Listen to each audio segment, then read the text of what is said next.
नमस्कार। इतिहास में ना एक सवाल है जो हमेशा से आज भी सबको सोचने पर मजबूर कर देता है। और वो सवाल ये है कि भाई भारत का गोल्डन एज यानी स्वर्ण युग आखिर था कौन सा। जब हम बात करते हैं ना कि सबसे ज्यादा तरक्की, खुशहाली और बड़ी बड़ी अचीवमेंट्स कब हुई, तो कौन सा टाइम पीरियड दिमाग में आता है? तो देखिए, ज्यादातर हिस्टोरियंस ना एक ही नाम लेते हैं, गुप्त साम्राज्य। पर ऐसा क्यों? क्या वजह है?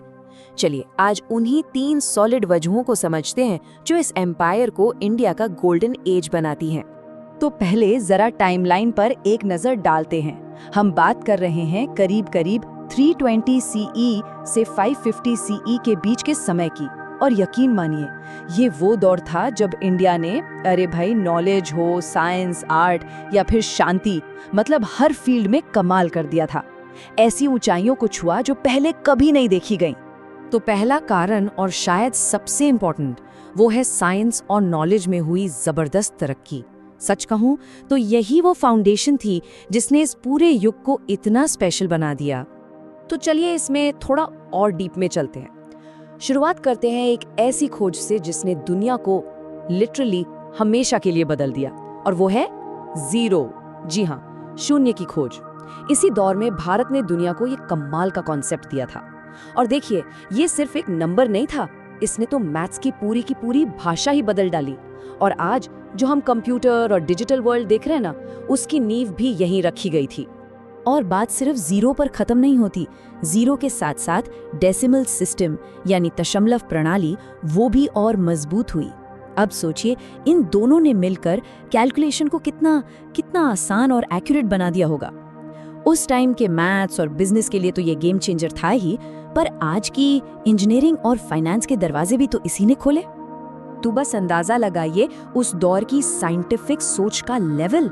एक तरफ जीरो की खोज, दूसरी तरफ डेसिमल सिस्टम का डेवलपमेंट, और फिर महान खगोल शास्त्री आर्यभट्ट का वो आइडिया कि हमारी पृथ्वी स्थिर नहीं है बल्कि अपनी ही धुरी पर घूमती है।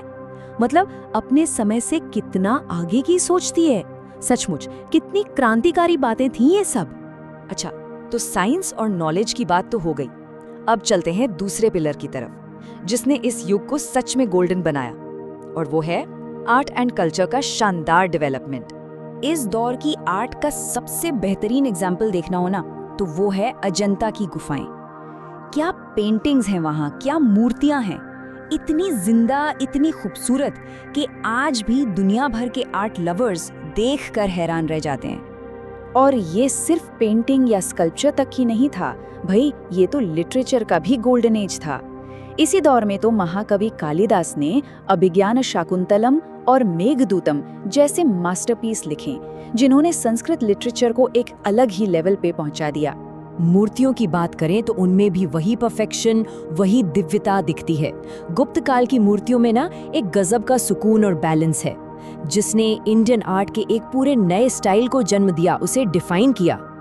और अब आते हैं तीसरी और मेरे हिसाब से सबसे जरूरी वजह पर। ये वो फाउंडेशन है जिस पर नॉलेज और आर्ट की ये पूरी शानदार इमारत खड़ी हुई, और वो थी शांति और खुशहाली।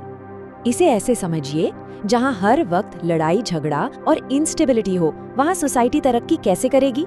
नहीं कर सकती। लेकिन गुप्त रूलर्स ने क्या किया? उन्होंने एक स्टेबल और सेफ माहौल दिया, और बस इसी स्टेबिलिटी की वजह से लोगों को मौका मिला कि वो साइंस, आर्ट और एजुकेशन पर फोकस कर सके। तो ये एक तरह की चेन रिएक्शन थी। देखिए, अच्छा शासन था तो स्टेबिलिटी आई तो ट्रेड और इकोनॉमी ने ग्रो किया, और जब देश में पैसा आया, देश खुशहाल हुआ, तो लोगों का ध्यान अपने आप ही एजुकेशन, आर्ट और कल्चर को बेहतर बनाने में लग गया।